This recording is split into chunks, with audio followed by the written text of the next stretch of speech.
मंत्री जी के इंट्रोडक्शन में मैं कुछ कहना चाहती हूँ, आई होप मंत्री जी को अच्छा ही लगेगा। बात कम काम ज्यादा, अगर ये एक लाइन मोदी सरकार के किसी मंत्री पर फिट बैठता है तो उनका नाम है मनसुख मांडविया। आज़ादी के बाद भारत ने कुछ बड़ी चुनौतियां देखी, उनमें से एक कोविड महामारी थी। उस वक्त प्रधानमंत्री जी ने अपने कैबिनेट के जिस साथी पर भरोसा दिखाया उनका नाम है मनसुख मांडविया। और अब पूरे विश्व में सबसे बड़ी युवा आबादी जो कि भारत में है, उनकी फ्यूचर को सजाने और संवारने का दारोमदार जिस पर आप पूरी निष्ठा से लग गए हैं, उनका नाम है मनसुख मांडविया। तो एक बार बहुत तालियों के साथ, जोरदार तालियों के साथ इनका स्वागत करें। बड़ी मुश्किल होती है मनसुख मांडविया जी को टीवी चैनल्स पर लाने के लिए, तो उसकी तो हम बाद में बात करेंगे, बट सर बहुत बहुत स्वागत करना चाहूंगी आपका एबीपी प्लेटफॉर्म पर।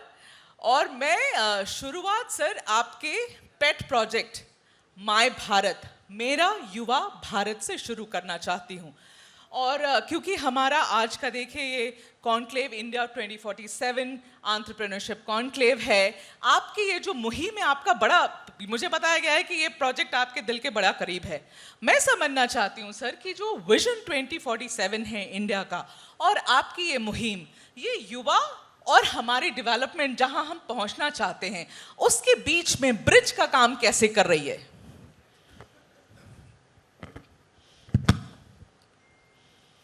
मेघा जी, आपने बहुत अच्छा विषय निकाला है जी, क्योंकि हम भाग्यशाली है कि देश की डेमोग्राफिक डिविडेंड हमारे फेवर में है। हमारा 65% पॉपुलेशन बिलो 35 है जी। जब यूरोप, अमेरिका जैसे देश जहां एजिंग एक इश्यू के रूप में उसके सामने आ रहा है जी, वैसी स्थिति में भारत में यूथ पॉपुलेशन दुनिया का सबसे युवा देश भारत है जी, लेकिन ये युवाओं की शक्ति को हार्नेस्ट कैसे करे? जी, ये देश में आज से नहीं, सदियों से ब्रेन पावर और मैन पावर की कमी नहीं थी। सवाल इतना ही था, जब जब नेतृत्व ने उसको संवारा तब ये देश महान बना। जी, आज आप समझ इतिहास में पढ़ते हैं चंद्रगुप्त मौर्य का स्वर्ण युग, उस वक्त देश की युवा शक्ति को चाणक्य ने संवारा था। जी, आज नरेंद्र मोदी ने देश की युवा शक्ति को अपॉर्चुनिटी देने के लिए हमको कहा कि मुझे एक ऐसा प्लेटफॉर्म बनाना है जो युवाओं के लिए एक अम्ब्रेला प्लेटफॉर्म के लिए काम करे। उसमें से माय भारत निकला है। माय भारत मीन्स मेरा युवा भारत। मेरा युवा भारत एक डिजिटल प्लेटफॉर्म है। ये डिजिटल प्लेटफॉर्म में आज 2 करोड़ से अधिक युवा रजिस्टर हुए हैं। अपना सीवी बना के उसमें उन्होंने रखा है। ये युवा चाहे वो सेवा करना चाहे, चाहे वो जॉब अपॉर्चुनिटी चाहे वो पॉलिटिकल लीडर बनना चाहिए, उसके मन में जो भी विचार आएगा, वो एंटरप्रेन्योर्स बनना चाहे, जो भी विचार आएगा, ये विचार पर जुड़ने के लिए अपॉर्चुनिटी माय भारत प्लेटफॉर्म देता है। इसलिए माय भारत ये देश की युवा शक्ति को संयोज के, उसकी शक्ति को चैनलाइज करके राष्ट्रीय प्रवाह में जोड़ के विकसित भारत के साथ ही हम युवाओं को बनाए। मोदी जी ने यह भी कहा जी कि 2047 में हमें विकसित भारत बनाना है, लेकिन ये विकसित भारत के सारथी कौन होंगे? तो मोदी जी ने कहा युवा होगा। और ये 2047 का विकसित भारत किसको जीना है? आज मेरे जैसे जो 50 के हैं वो उस वक्त 75 के हो जाएंगे जी, लेकिन जो युवा है, ये युवा उस वक्त 50 का होगा, उसको विकसित भारत को जीना है जी। इसलिए उनके विचार का विकसित भारत कैसे बने, उसमें माय भारत प्लेटफॉर्म कैसे मददरूप हो सकता है, इस उद्देश्य के साथ उसकी व्यवस्था करी है। तो मनसुख भाई देखिए, जिसको आप आज अपना एसेट मान रहे हैं, इस बड़ी युवा वर्ग को, ये 2047 में शायद एक चुनौती बन के भी उभर सकता है। मैं क्यों कह रही हूँ आपसे? इसलिए क्योंकि एक एस्टिमेट है कि 2047 तक भारत का वर्कफोर्स 1.1 बिलियन हो जाएगा, जिसका मतलब है सर कि आपको उतनी नौकरियां तब तक क्रिएट करके रखनी पड़ेगी सबको एम्प्लॉयमेंट देने के लिए, जिसका मतलब है कि हर साल आपको 8 to 10 मिलियन मतलब 1 करोड़ नौकरियां हर साल आप ऐड करेंगे, तब आप वहां जाके पहुंचेंगे। आप लेबर मिनिस्टर हैं सर, यूथ मिनिस्टर हैं, और किससे ये सवाल करना चाहिए, क्या रोड मैप है? दो शक्ति को संभालने की मोदी जी ने मुझे जिम्मेवारी दी है, एक युवा शक्ति, दूसरा श्रम शक्ति। ये दोनों के लिए कार्य योजना बनाना। देखो, महत्वपूर्ण ये होता है कि जब आप कोई लक्ष्य तय करो तब ये लक्ष्य का रोड मैप बनाना और रोड मैप का इम्प्लीमेंटेशन करना। हमने रोड मैप भी बनाया और हमने उसका इम्प्लीमेंटेशन भी चालू करा। कैसे? आपने कहा कि आपको प्रति वर्ष 1 करोड़ जॉब देनी होगी। हमने, मैं नहीं, नीति आयोग कहता है कि भारत सरकार ने पिछले 1 दशक में, अभी 12 हो गया, 12वां ईयर चल रहा है, 1 दशक में 7 करोड़ नौकरियों का सृजन करा था। हमने कंसेप्ट को और बदला और ऐड करा। नहीं केवल नौकरियां क्रिएट करना, वो तो एक यूरोपियन मॉडल है जिसमें एक नियोक्ता और एक वर्कर्स काम करने, एम्प्लॉयर और एम्प्लॉइज दोनों को रिश्ता की बात करी है। हमारे देश में एक तीसरा रिश्ता है और ये हमारा ट्रेडिशनल है, सेल्फ एम्प्लॉयमेंट।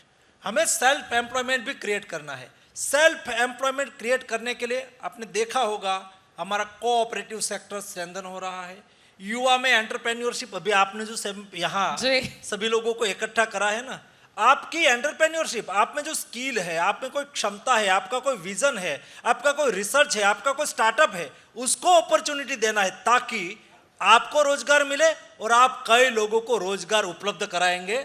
मेघा जी, आश्वस्त करना चाहता हूं मैं आपके माध्यम से, हम प्रतिवर्ष 1 करोड़ नहीं, 1 करोड़ से अधिक जॉब का निर्माण करेंगे और देश को विकसित भारत में ये युवा की ही शक्ति को देश के सामने लाएंगे। वाह, आपकी स्पिरिट देख के तो सर मैं लग रहा है मुझे कि बिल्कुल आप जो कह रहे हैं वो कर लेंगे, लेकिन विपक्ष बहुत सवाल पूछता है आप लोगों से इसी बात पर। मगर बताइए सर, एंटरप्रेन्योरशिप कॉन्क्लेव है आज, इसी थीम पर हम बातचीत कर रहे हैं और एबीपी जैसा प्लेटफॉर्म, एक बड़ा विशाल प्लेटफॉर्म, आपको क्या लगता है कि हम जैसा प्लेटफॉर्म इस चीज में कैसे मदद कर सकता है? बहुत अच्छा क्वेश्चन है आपका। देखो, एबीपी नेटवर्क एक बड़ा टेलीविज़न नेटवर्क भी है और न्यूज़पेपर नेटवर्क भी है। आप लोग डेमोक्रेसी में आपका सबसे बड़ी भूमिका भी होती है, रोल भी होता है।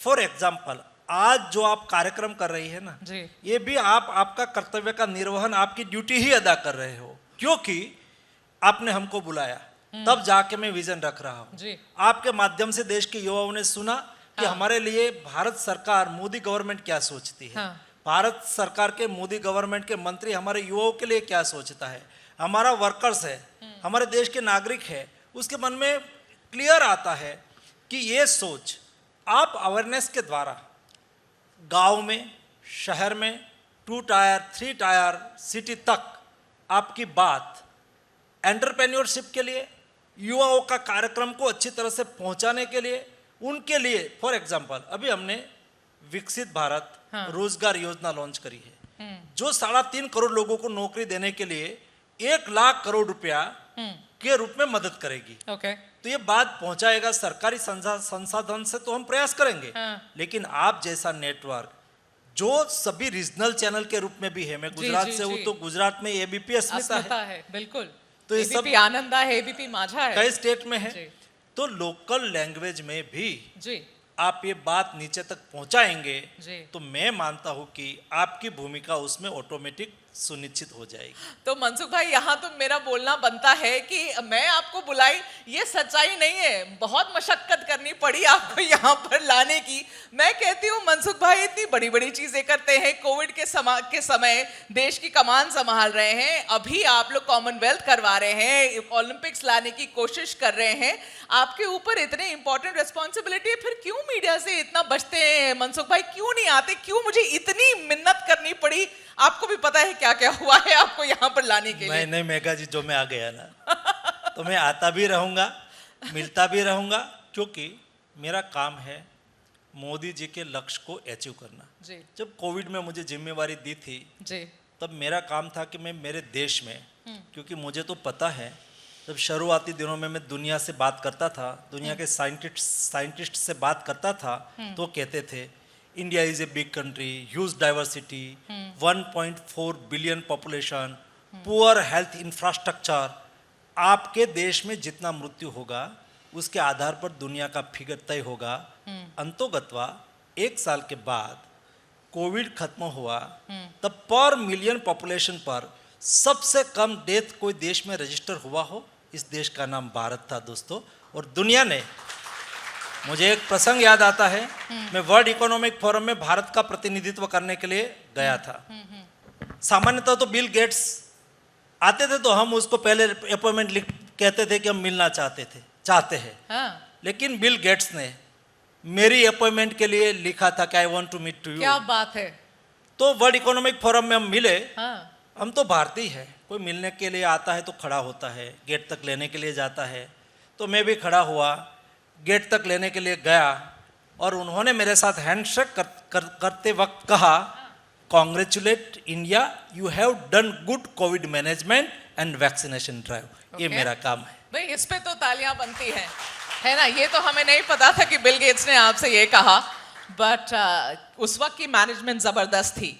आप खत्म करिए अपना जवाब, मैं आगे बढ़ूंगी सर। आप कुछ कह तो रहे हैं। मेघा जी, ऐसे मेरा काम है, मोदी जी लक्ष्य तय करते हैं, जी। ये लक्ष्य को पूरा करने के लिए काम करना। मोदी जी चाहते हैं कि देखो, ये बहुत क्लैरिटी के साथ, ये कोई, मोदी जी ने जब देश अमृत वर्ष महोत्सव मना रहा था, उस वक्त रेड फोर्ट से कहा कि मुझे विकसित भारत बनाना है। विकसित भारत के लिए 5 प्रण की बात करी, और उन्होंने स्पष्ट कहा कि मैं अकेला नहीं, 140 करोड़ की जनता एक साथ में मिलके संकल्प लेंगे। पहला प्रण। दूसरा प्रण, हम गुलामी की मानसिकता को छोड़ देंगे। तीसरा प्रण, हम विरासत से प्रेरणा लेंगे। चौथा प्रण, हम कदम से कदम मिला के आगे बढ़ेंगे। पांचवा प्रण जो मैं कर रहा हूँ, देश के 140 करोड़ की जनता देश के प्रति अपना कर्तव्य का निर्वहन करेंगे, तब जाके विकसित भारत बनेगा। तो ये कर्तव्य का निर्वहन मेरा है कि मुझे दिया है श्रम शक्ति और युवा शक्ति को चैनलाइज करके जी। विकसित भारत में कैसे सहयोगी हो। तो आप तो मुझे मिलती रहती है, मैं ये नौकरी में लगा हुआ हूँ, करता रहता हूँ, यही मेरा काम है। बिल्कुल। आपकी परमिशन से एक छोटा सा पॉलिटिकल सवाल, फिर आपके मंत्रालय पे आऊंगी। कल आपके राष्ट्रीय अध्यक्ष आ गए हैं नए, ये आकलन था कि नितिन नवीन जी को राष्ट्रीय अध्यक्ष बनाया जा रहा है? कुछ भी आइडिया था? आप लोग को बड़े मंत्री हैं आप लोग मोदी कैबिनेट में। स्वागत है नितिन जी का, भारतीय जनता पार्टी के नए राष्ट्रीय कार्यकारिणी, नए राष्ट्रीय कार्यकारी अध्यक्ष बने। किसी को इस नाम का आता पता ही नहीं था सर, इसलिए पूछ रही हूँ। कितने तो भारतीय जनता पार्टी है। ठीक है, आपके मंत्रालय पे आते हैं सर। 2030 में आप लोग कॉमनवेल्थ करवा रहे हैं। आप लोग ने लेटर ऑफ इंटेंट ओलंपिक्स के लिए भी दे दिया है। 2036 एक आशा है कि 2036 हम ओलंपिक्स भी होस्ट करेंगे। सर देखिए, दोनों चीज़ों की, you are the sports minister also, एक तरीके से क्रेडिट आपको भी जाता है मनसुख भाई। कितनी बड़ी उपलब्धि आप मानते हैं भारत के लिए, अगर फाइनली हम देखिए 2030 में कॉमनवेल्थ हम 20 साल के बाद कर रहे हैं, और 2036 में अगर ओलंपिक्स हो गया तो ये पहली बार होगा। कितनी बड़ी उपलब्धि है? देखो, मोदी जी के नेतृत्व में देश बदल रहा है जी। देश आगे बढ़ रहा है, नया भारत का निर्माण हो रहा है। ये नए भारत के सिम्टम है, विकसित भारत के सिम्टम है। कोई व्यक्ति पैसा कमाता है, बड़ा होता है, तो कैसे पता चलता है? वो अच्छा घर बनाएगा, ओडी गाड़ी खरीदेगा, अच्छे कार्यक्रम करेंगे, तो हमको लगता है कि व्यक्ति बड़ा हुआ है, पैसा कमाया है, ऐसा हम नोटिस करते हैं। ये देश डेवलप्ड कंट्री की दिशा में आगे बढ़ रहा है जी। ये उसका सीक्वेंस का एक पार्ट है। हम भी बड़ी इवेंट होस्ट कर सकते हैं। ओके। फॉर एग्जाम्पल, कॉमनवेल्थ के इक्विवेलेंट थोड़े ही समय पहले हमने वर्ल्ड पैरा एथलेटिक्स का आयोजन करा था। जी। उसमें भी 78 कंट्री से पैरा एथलीट आए थे। पैरा एथलेटिक्स चैंपियनशिप थोड़ी मुश्किल इसलिए होती है कि उसमें पैरा एथलीट आते हैं, उसके लिए रहने की व्यवस्था अलग करनी पड़ती है, उसका इक्विपमेंट अलग होता है, उसकी संभाल अलग तरीके से रखनी पड़ती है, उसका लॉजिस्टिक की व्यवस्था अलग करनी पड़ती है। तो जब पैरा एथलेटिक्स फेडरेशन के साथ बात चल रही थी तो उसके मन में था कि भारत कर पाएगा। भारत ने बहुत सरलता से, आसानी से, बिना शोर बकोर करे अच्छी तरह से कर दिया जी। वैसे ही कॉमनवेल्थ के पहले वर्ल्ड पुलिस गेम्स का भी आयोजन, उसका भी बिड भारत ने जीत लिया है। ओके। वो कॉमनवेल्थ से थोड़ी बड़ी है, हाँ हाँ वो भी इंडिया में आयोजित होनी है। उनके बाद हाँ। कॉमनवेल्थ का मैं बिड जीत लिया है। अच्छी तरह से आन बान शान से कॉमनवेल्थ गेम हाँ हाँ हम इंडिया में करेंगे और उसके बाद ये तीनों को हमने लाइन अप कर लिया है। अभी हमने ओलंपिक्स के लिए बीड करा है, जी। तो हमारा बीड मजबूत बनता है। हाँ। क्योंकि ये सब सीक्वेंस का पार्ट एक ओलंपिक्स भी हो सकता है, ऐसी बात हम हाँ, इंटरनेशनल ओलंपिक काउंसिल के सामने रख सकते हैं। नहीं, क्योंकि ये जैसे आपने अब बात कही सर, एक पूरी लिस्ट है। मेंस हॉकी चैंपियनशिप ट्रॉफी हमने किया, पैरा एथलेटिक्स जैसे आपने कहा पैरा एथलेटिक्स वर्ल्ड चैंपियनशिप हमने किया, मेंस ओडीआई क्रिकेट हमने किया, वुमेन्स ओडीआई वर्ल्ड कप हमने किया। तो भारत एक टॉप इंटरनेशनल स्पोर्टिंग डेस्टिनेशन के जैसे आगे बढ़ रहा है। आपको ऐसा लगता है या आपको लगता है कि बहुत और काम की जरूरत है? देखो, भारत दुनिया में बेस्ट स्पोर्टिंग नेशन बन सकता है। उसका दो रीजन है। इंडिया में डाइवर्सिटी है। देखो, कई स्पोर्ट्स आपको विंटर में कराना है तो आप यूरोप में नहीं करा सकते हो। हमारे यहाँ एक ही टाइम पर 3 सीजन होती है जी। आपके यहाँ हाई एल्टीट्यूड वाले हिमालयन भी है, आप स्नो गेम्स वहाँ करा सकते हो। आप एक ही टाइम पे आप हिमालयन में जाएंगे तो स्नो फॉलिंग होगा। यही टाइम में आप वेस्ट इंडिया में जाएंगे तो राजस्थान के रन में, रेगिस्तान में 45 डिग्री 50 डिग्री टेम्परेचर भी होगा। जी। और यही टाइम में आप तमिलनाडु में जाए तो रेनी सीजन भी चलती होगी। करेक्ट। ये डाइवर्सिटी हमारी है। दूसरा, स्पोर्ट इंफ्रास्ट्रक्चर भी देश में स्टेट गवर्नमेंट के पास है, सेंट्रल गवर्नमेंट के पास है, पीएसयू के पास है। कई प्राइवेट सेक्टर ने भी अच्छा स्पोर्ट्स इंफ्रास्ट्रक्चर तैयार करा है। और अभी देश में जो कोई भी स्पोर्ट्स इंफ्रास्ट्रक्चर बनेगा, सब हम इंटरनेशनल स्टैंडर्ड का स्पोर्ट्स इंफ्रास्ट्रक्चर बनाएंगे। आपने देखा होगा, हाँ। हमारा जवाहरलाल नेहरू स्टेडियम में मोंडो ट्रैक लगा हुआ है। दुनिया के बहुत कम कंट्री के पास मोंडो ट्रैक है। और कोई भी एथलीट है उसको मोंडो ट्रैक पर खेलना अपने लिए गौरव महसूस करते हैं। ये भारत आज के दिन में कर सकता है। इसलिए इंडिया दुनिया के लिए स्पोर्टिंग के लिए बेस्ट डेस्टिनेशन बन सकता है। ओके। वैसे आपने इंफ्रास्ट्रक्चर की बात करी तो सर मतलब डोंट माइंड, मगर ये एलिगेशन तो हमेशा आती है कि इंफ्रास्ट्रक्चर, जहाँ स्पोर्टिंग इंफ्रास्ट्रक्चर की बात हुई, सारा कुछ ले जाके गुजरात में दे दो, सब कुछ जाकर गुजरात में बनवा दो। अब ये एक विपक्ष तो ये कहता है, मगर मैं क्योंकि वहाँ रहती भी थी आपके समय में, और मैंने वो भी समय देखा है जहाँ आप लोग कम्युनिटी स्विमिंग पूल में 10 रुपए में बच्चे को स्विमिंग की सेशन देते हैं। आप तब से ये काम कर रहे थे, फिर नरेंद्र मोदी स्टेडियम बना और अभी नारायणपुरा में नया आप कॉमनवेल्थ के लिए बना रहे हैं। लेकिन देखिए, ये बार बार विपक्ष के तरफ से आता है कि आपको और कोई जगह दिखती नहीं है क्या? देखो, स्पोर्ट्स एक पॉलिटिकल इशू नहीं होना चाहिए, क्योंकि स्पोर्ट्स इंफ्रास्ट्रक्चर केवल भारत सरकार ही नहीं करती है। State sports actually state subject है। तो कोई स्टेट अपने स्टेट में बेस्ट स्पोर्ट्स इंफ्रास्ट्रक्चर तैयार करे तो हमें तो खुश होना चाहिए। गुजरात सरकार स्पोर्ट्स इंफ्रास्ट्रक्चर अपने हिसाब से तैयार कर रही है।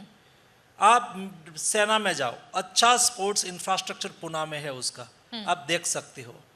आप अभी JSW को देखो, उन्होंने भी अच्छा स्पोर्ट्स इंफ्रास्ट्रक्चर खड़ा करा है। तो हमने क्या करा, देश में सभी स्पोर्ट्स इंफ्रास्ट्रक्चर का एक डेटा एनालिसिस करा और सभी को डेटाबेस करा, कहाँ कौन सा किस टाइप का स्पोर्ट्स इंफ्रास्ट्रक्चर है। और उनके बाद हम भविष्य में ऐसी योजना लेके आएंगे कि जहाँ वायबिलिटी गैप है, समझ लो कि ये स्टेट में स्पोर्ट्स इंफ्रास्ट्रक्चर और ये स्पोर्ट की रुचि यहाँ ज़्यादा है, खेलते हैं, लेकिन नहीं है, तो हम वहाँ उसको भारत सरकार की ओर से मदद करके बनाएंगे। जहां है उसको अच्छी तरह से वर्ल्ड क्लास का बने उसके लिए मदद करेंगे। भारत सरकार स्टेट में स्पोर्ट्स इंफ्रास्ट्रक्चर बनाने के लिए मदद करती है। जी। तो कोई भी स्टेट आगे आए उसमें भारत सरकार कोई गुजरात को ज्यादा पक्षपात पैसा नहीं करेंगे ना उसमें आप। पक्षपात नहीं करा है हाँ। और नहीं करेंगे भी। हाँ। गुजरात ने जो इंफ्रास्ट्रक्चर खड़ा करा है अपने खर्च से ज्यादा करा है, अपने खर्च से ज्यादा किया ज्यादा है। करा है। और आप लोगों ने मदद की हमने है। मदद करी है जो सभी स्टेट को करते हैं। सभी स्टेट को करते हैं। मनसुख भाई देखिए, ये 2030 2036 ये दो अब ऐसे बताया जा रहा है, बात किया जा रहा है इन लहजों में कि ये दो ऐसे पायदान बनने वाले हैं, Commonwealth and the Olympics if it comes to India, कि ये 2047 और हम आज इंडिया 2047 एंटरप्रेन्योरशिप की बात कर रहे हैं कि ये उस दिशा में दो बहुत बड़े पायदान भारत के लिए साबित होंगे। आपको ऐसा लगता है? इसके बारे में आप क्या सोचते हैं? स्वाभाविक है, क्योंकि ओलंपिक्स होना अपने आप में एक बहुत बड़ी बात होती है।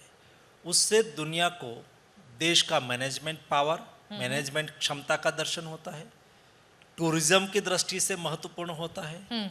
देश में स्वयं में 8-10 साल के लिए ओलंपिक्स की तैयारी होती है, तो कंट्री स्वयं स्पोर्ट्स में अपना मेडल टैली को बढ़ाती है, देश में स्पोर्ट्स इकोसिस्टम बढ़ती है और आप विकसित भारत की ओर आगे बढ़ रहे हैं। तो विकसित भारत के लिए हमने ये भी गोल तय करा है कि जब हम 2036 में देश में ओलंपिक्स होस्ट करने की दिशा में आगे बढ़ रहे हैं, तब हमने 10 साल में देश को दुनिया के 1 से 10 क्रम के स्पोर्टिंग नेशन के रूप में स्थापित करना है जी।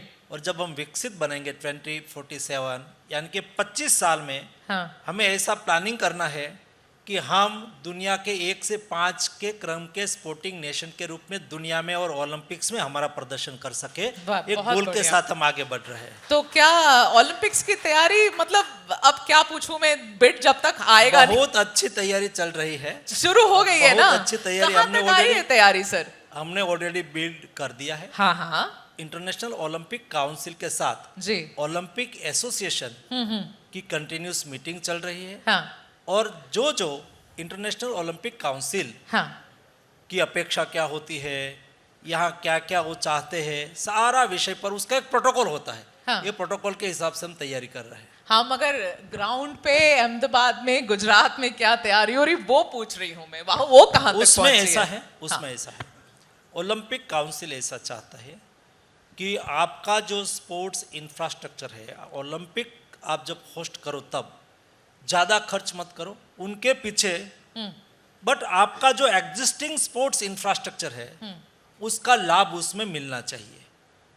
तो हमारा जो आज का स्पोर्ट्स इंफ्रास्ट्रक्चर है हम केवल ओलंपिक के लिए नहीं बना रहे हैं। ओके। ये हमारा अहमदाबाद डेवलपमेंट प्लान का एक पार्ट है और पहले से है। ओके। उसमें से ही ओलंपिक्स आयोजित होगा।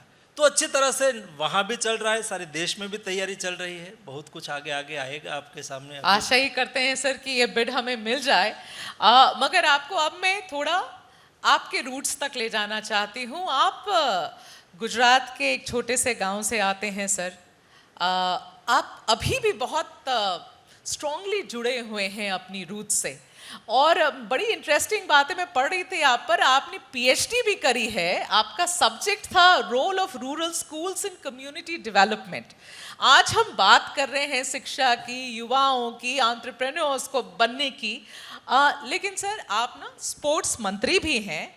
और ये देखिए, ये कॉन्टेक्स्ट मैंने आपको दिया सवाल ये पूछने के लिए कि sir sports authority of India, जिसकी हर ज़िले, हर छोटी जगह में भी ऑफिसेज होती हैं, इतनी पॉलिटिक्स चलती है, इतनी पॉलिटिक्स चलती है कि फेल कर दे आपके पार्टी को। जिस तरीके की स्पोर्ट्स की पॉलिटिक्स चलती है, और हम लोगों ने सिर्फ फर्स्ट हैंड देखा है कितनी पॉलिटिक्स चलती है। मनसुख मांडविया जी, एज द स्पोर्ट्स मिनिस्टर, इसको क्लीन अप करने के लिए क्या करें? क्योंकि सर देखिए, टैलेंट आपके गली कुची से ही निकलता है, वो वहीं से निकलता है बेचारे को। अगर उसे नहीं मिले सपोर्ट इन सारे अथॉरिटी से, तो क्या अर्थ है फिर? बहुत अच्छा विषय है कि टैलेंट देश के हर कोने में पड़ी है जी। हमारा दूर सुदूर ट्राइबल एरिया में भी पड़ी है कोस्टल लाइन पर भी पड़ी है, गांव में भी पड़ी है, गली में भी पड़ी है, शहर में भी पड़ी है, कस्बे में भी पड़ी है। उसको आइडेंटिफाई करके उसको अपॉर्चुनिटी दे दो ना, तो देश के not only for sports sector but all sector में ये देश अपना परचम लहरा सकता है। ये देश की ताकत है। बिल्कुल। ये देश चंद्रयान भेज सकता है, ये देश मंगलयान भेज सकता है, ये देश आकाश में सैटेलाइट को तोड़ सकता है। तो क्या स्पोर्ट्स में अपना परफॉर्मेंस नहीं कर पाएगा? तो क्यों नहीं ठीक कर ही पाएगा, लेकिन उनके लिए कार्य योजना बनाने की आवश्यकता थी। हाँ। आपने देखा होगा, मैंने मोदी गवर्नमेंट ने 2 बड़ा रिफॉर्म करा। हाँ। एक में सारू चालो, जो आपने कहा कि ये टैलेंट को आइडेंटिफाई करने के लिए और उसमें जो पॉलिटिक्स चलता है, वैसे तो स्पोर्ट्स पॉलिटिक्स होना ही नहीं चाहिए। उसकी जगह पे हाँ। मैं स्वीकार करता हूँ कि हमें बहुत सहना पड़ा। हमारी टैलेंट को बाहर लाने की जो सिस्टम होनी चाहिए थी, उसको दुरुस्त करने की आप आवश्यकता मानते हैं ना थी। कि आपको भी पॉलिटिक्स सहनी पड़ी इन फेडरेशंस की वजह से? मानते हैं या नहीं? स्वाभाविक है। हाँ? और उसमें से ही स्पोर्ट्स पॉलिसी आई। आपने देखा, जी। स्पोर्ट्स पॉलिसी एक डॉक्यूमेंट है भाई, बहुत रास्ता तय करता है। देश देखेगा कि देश स्पोर्ट्स में कैसे आगे बढ़ेंगे। उसका दूसरा ही चरण में हाँ। तुरंत ही स्पोर्ट्स गवर्नेंस बिल आया। ये स्पोर्ट्स गवर्नेंस बिल क्या सुनिश्चित करता है? हाँ। जो आपने कहा उसका उत्तर है उसमें। ये जो स्पोर्ट्स गवर्नेंस बिल है ना, वो एथलीट सेंट्रिक है। हाँ। अभी व्यवस्था चलती थी फेडरेशन सेंट्रिक, उसमें से बदल गए एथलीट सेंट्रिक हो गया। हाँ। दूसरा, स्पोर्ट्स में 50% हिस्सा तो महिला का है। मेघा जी, आपका है 50% हिस्सा और आपकी तो कोई आवाज ही नहीं थी। बिल्कुल। तो अभी महिलाओं को कंपलसरी फेडरेशन में प्रतिनिधित्व मिलेगा। हाँ। उसकी एथिक कमेटी में प्रतिनिधित्व मिलेगा। जी। यानी कि महिला को समावेशी अपॉर्चुनिटी मिलेगी। तीसरा मैंने करा उसमें, स्पोर्ट्स में फेडरेशन का इलेक्शन आया और मैं चुनाव हार गया, तो मैं चला जाता था कोर्ट में। तो कोर्ट में लिटिगेशन चलता रहता था और एथलीट को सफर करना पड़ता था। लिटिगेशन उनका चलता था। हाँ। फेडरेशन का लड़ाई हमारे फेडरेशन वालों की थी। ओके। और सहता था एथलीट। तो हमने एक ट्रिब्यूनल की व्यवस्था करी। कोई केस हाई कोर्ट में नहीं जाएगा, कोई केस नीचे कोर्ट में नहीं जाएगा, सीधा ट्रिब्यूनल में जाएगा और ट्रिब्यूनल में उसका फैसला हो जाएगा। तो ये डिस्प्यूट रिजोल्यूशन सिस्टम हमने दुरुस्त कर दिया। चौथा, पैरा एथलीट हमारी एक स्ट्रेंथ है। जी। दिव्यांग को भी समान अपॉर्चुनिटी मिलनी चाहिए, महिलाओं को भी समान अपॉर्चुनिटी मिलनी चाहिए। उसका इम्प्लीमेंटेशन हमने स्पोर्ट्स गवर्नेंस बिल पार्लियामेंट में तो पारित कर दिया। उसका रूल्स बनाना होता है, सिस्टम खड़ी करनी होती है। ये भी मोटी मोटी हो चुकी है। जनवरी में हम उसको चालू कर देंगे। तो जो हमारा लक्ष्य है ना, कि गली में खेलने वाला हमारा लड़का लड़की प्राइमरी स्कूल में है, तो हमने उसके लिए भी सीक्वेंस बनाई। क्या करें? जो लास्ट माइल से टैलेंट को आइडेंटिफाई करने के लिए खेलो इंडिया स्कूल गेम्स, खेलो इंडिया यूनिवर्सिटी गेम्स, खेलो इंडिया यूथ गेम्स, खेलो इंडिया ट्राइबल गेम्स, हाँ। खेलो इंडिया कोस्टल गेम्स, खेलो इंडिया आइस गेम्स, ऐसा करके खेलो इंडिया के नंबर ऑफ टाइप, जिस पर सीधा प्रभाव भारत सरकार का रहेगा, फेडरेशन उसके साथ जुड़ेगा। उसमें भी एक व्यवस्था करी है कि कोई भी सिलेक्शन होगा, मैं फेडरेशन हूँ और मैंने जो मुझे अच्छा लगा वो सिलेक्ट हो जाए, ऐसा नहीं। जो आपने कहा ना, एक्चुअल टैलेंट को अपॉर्चुनिटी मिलनी चाहिए। हमने कहा कि सिलेक्शन ओपन होना चाहिए। दूसरा, ऑन कैमरा होना चाहिए, कैमरा के सामने सिलेक्शन होना चाहिए। कोई शिकायत करेगा तो तुरंत ही कैमरा में देखा जाएगा। तीसरा, भारत सरकार के स्पोर्ट्स अथॉरिटी ने नियुक्त करा हुआ वहां प्रतिनिधि उपस्थित होना चाहिए, ऑब्जर्वर होना चाहिए। Open selection, on camera with observer, ताकि सिलेक्शन अच्छा हो पाएगा। अच्छा सिलेक्शन हो पाएगा, उसको अच्छी स्कूल कॉलेज में, सेंटर ऑफ एक्सलेंस में, सरकार के खर्च पर, वर्ल्ड क्लास फैसिलिटी में, world class sports science facility के साथ उसको ट्रेन करा जाएगा। बाद में देखना ये देश के युवा देश का भविष्य को कैसे उजालता है। अच्छी बात है सर। आप महिलाओं की भागीदारी की बात कर रहे हैं, तो ये सवाल पूछ ही लूँ मैं आपसे सर। एक मतलब पहली बार बीसीसीआई ने ये डिसाइड किया कि जो विमेन क्रिकेटर्स हैं उनकी सैलरी हम मेल क्रिकेटर्स से बराबर लेकर आएंगे। जय शाह को बहुत क्रेडिट मिली इस बात की। आप स्पोर्ट्स मंत्री हैं, आप भी गुजरात से हैं, ये डिस्कशन कभी हुआ मंत्रालय में? पहली बात है कि बहुत अच्छा काम किया, बधाई के पात्र हैं आप सब कि ये फाइनली हुआ, लेकिन इतना समय लगा इस चीज को करने के लिए। लोग वो भी सवाल पूछ रहे हैं कि ये पहले क्यों नहीं सोचा तो गया? पहले नहीं सोचा उसको पूछना है, हमने तो कर दिया। देखो, बात करना एक बात है, बट एक्चुअल इक्वलिटी, अभी जो मैं स्पोर्ट्स कोड लाया उसमें भी जी। महिलाओं को इक्वलिटी दी, हमें देना ही पड़ेगा। समय बदल गया है भाई।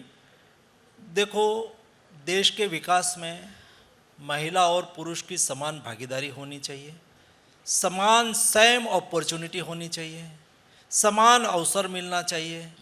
एक क्रिकेट में मेन को ज़्यादा सैलरी मिले और वुमेन को कम सैलरी मिले, वो तो अच्छा नहीं। कोई जस्टिफिकेशन कोई ऐसा क्या उसका परफॉर्मेंस को आप कम कैसे आंक सकते हैं? हाँ। क्या देश के आज कई सफलता है, आज तक आंका गया ना सर। देश का गौरव बट महिला नहीं बढ़ाती है क्या? उन्होंने समान भागीदारी निभाई है भाई। उसको समान अवसर नहीं देने के बावजूद भी उन्होंने समान जिम्मेवारी निभाई है। तो ये तो हमारी सरकार की प्राथमिकता है। मोदी जी हमेशा कहता है जी कि हमारी देश की महिला हमारा देश का विकास का एक महत्वपूर्ण पिलार है। जी बिल्कुल।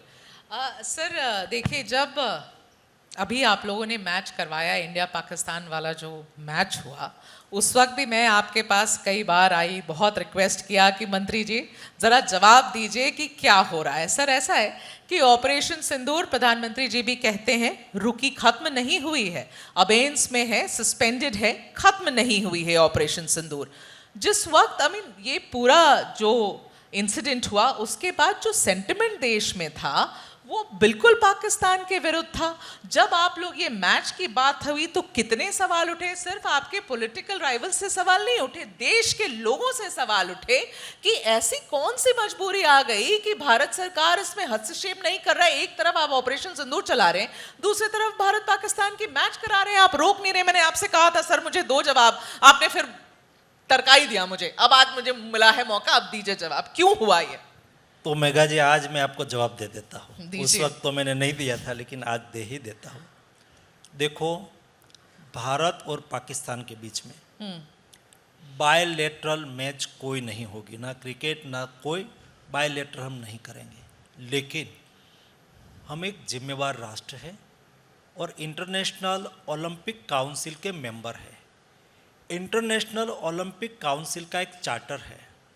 ये चार्टर के मुताबिक कोई भी मल्टीनेशनल इवेंट हो, उसमें आप किसी कंट्री को मना नहीं कर सकते हो।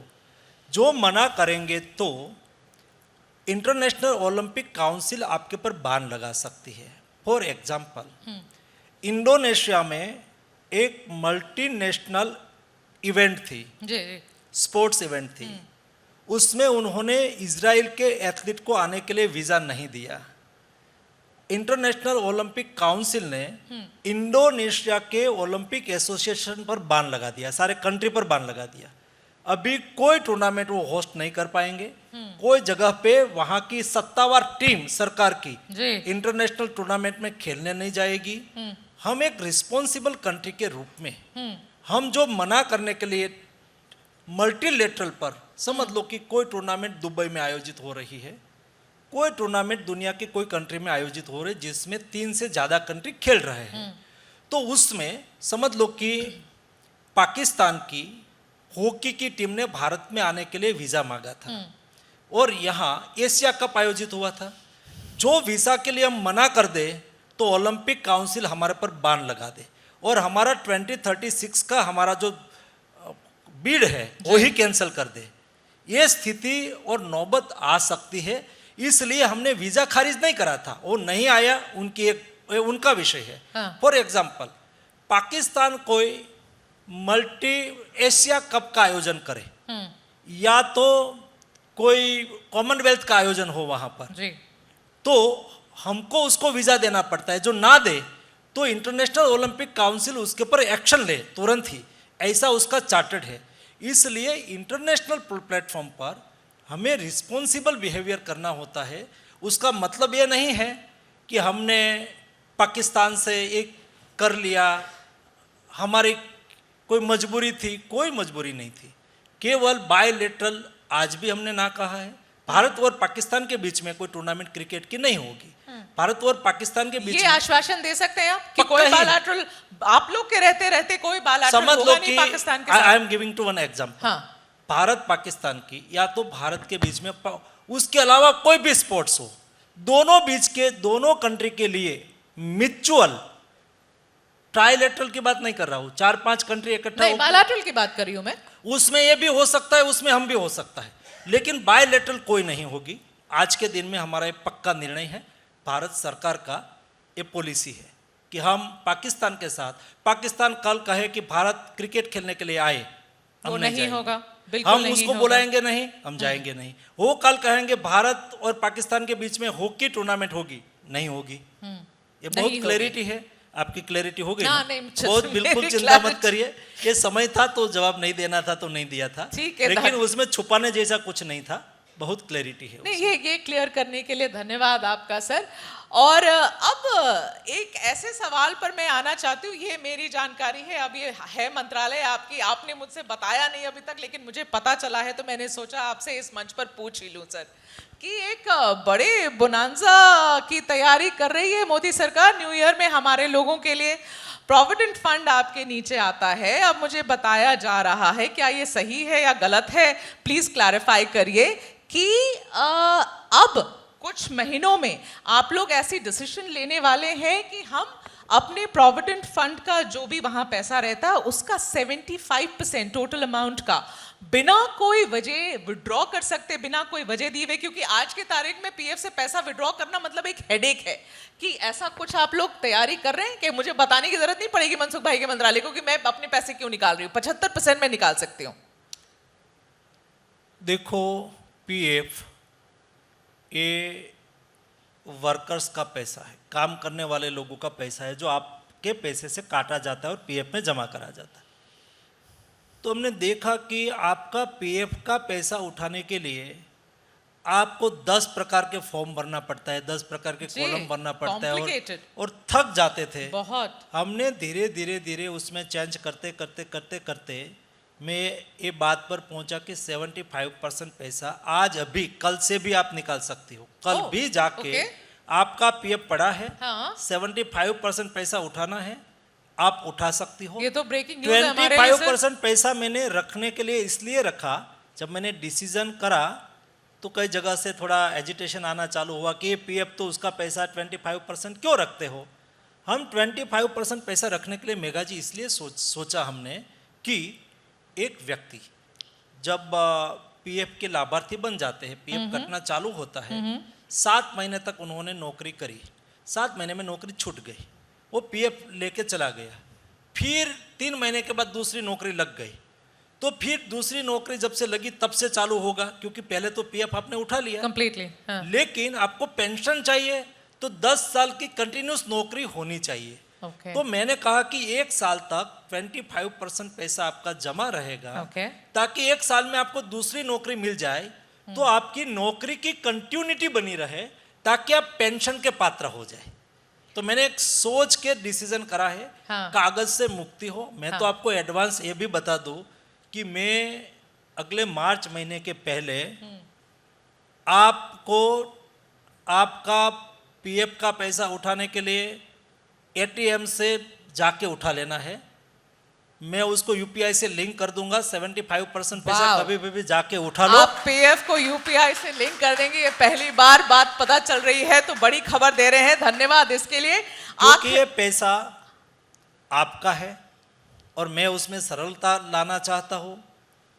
आप 25% पैसा रख के यूपीआई से मैंने लिंक करने की अभी सारी तैयारी, सॉफ्टवेयर सब कर दिया है। तैयार हो चुका है। हाँ। तो जाके आप सीधा कोई जगह पे जाना नहीं, एटीएम से जाके पैसा उठा लो। वाह। आखिरी सवाल आपसे पूछना चाहूंगी, रैप अप कर रही हूं सर, ये आपका Sunday on cycle fit India का बड़ा जबरदस्त कैंपेन चला है। ऐसा है मनसुख भाई, पिछले 3 साल से तो मैं ही आपसे सवाल पूछ रही हूँ, इतना वेट लॉस आपने कर लिया, कैबिनेट में आप सब एग्जाम्पल देते हैं मनसुख मांडविया का, भाई क्या कर रहे हैं मनसुख मांडविया, इस तरीके से कैसे वेट लॉस किया? ये साइकिल, संडे साइकिल ही आपकी राज है या कुछ और हो रहा है? उसमें और कुछ नहीं है। मैं भारत सरकार का हेल्थ मिनिस्टर रहा हूँ जी। मैं हेल्थ के लिए, और कोई भी देश को डेवलप कंट्री बनना है तो देश के नागरिक स्वस्थ हो बहुत जरूरी है जी। और स्वस्थ रहने के लिए आपकी फिटनेस जरूरी है जी। और फिटनेस बनाए रखने के लिए मेरे 2 टीचर ने मुझे प्रेरणा दी। मैं प्राइमरी स्कूल में गांव में पढ़ता था तो एक टीचर 3 किलोमीटर से और एक टीचर 4 किलोमीटर से, उसका गांव था, वहाँ से साइकिल लेके अप डाउन करते थे जी। और दोनों रिटायर्ड कर गए, उसको 20-25 साल हो गया। जी। दोनों टीचर रिटायर्ड 20-25 साल पहले हो गए हैं। एक की एज आज 94 है, एक की एज 92 है। जी। ये दोनों ने 20-20 साल तक साइकिल लेके अप डाउन करा था। उससे मैं सीखा साइकिलिंग ए बेस्ट एक्सरसाइज है। संडे ऑन साइकिल प्रतीकात्मक है, लेकिन देश में फिटनेस का संदेश साइकिल से कैसे मिले। मैं रेगुलर 1 घंटे साइकिलिंग करता हूँ। शाम को ऑफिस खत्म होती है तो 9-10 बजे जाके पहले साइकिलिंग करूँगा, बाद में सोऊंगा। मुझे बहुत फ़ायदा हुआ है। और जब मैंने संडे ऑन साइकिल की मुहिम चालू करी तो पहले 240 क्लब जुड़ी थी जी। 1 साल में। जी। लास्ट संडे ऑन साइकिल हुआ। हाँ। 8400 इवेंट हुई संडे ऑन साइकिल क्या की। बात है, फिट इंडिया को आगे ले जा रहे हैं। आप सबको भी मेरी रिक्वेस्ट है, संडे ऑन साइकिल की मूवमेंट के साथ जुड़ के मोदी जी का 5वां प्रण अपने कर्तव्य का निर्वहन करना है। अब आप स्वस्थ रहेंगे ना तो भी मैं मानता हूं कि ये अपना कर्तव्य का निर्वहन करा है, क्योंकि प्रोडक्टिविटी तो ही बढ़ेगी जब आप स्वस्थ हो। बिल्कुल। और प्रोडक्टिविटी बढ़ेगी तो नेशन को फायदा होगा। इसलिए हम संडे ऑन साइकिल के साथ जुड़ के फिट रहने के लिए प्रयास करें। Lovely. On that note sir, आपका बहुत बहुत धन्यवाद, आप आए, इतना समय दिया, very very thankful to you, और इतने सारे अलग अलग सवालों का जवाब दिया और ब्रेकिंग न्यूज भी दी है। अब तो हम चलाएंगे कि पीएफ को आप लिंक करें यूपीआई से, कुछ करने की जरूरत ना पड़े, बस एटीएम से पैसा निकाल लो। ये बहुत बड़ी बात होगी आम जनता के लिए। Thank you Megha ji. Thank you. Thank you.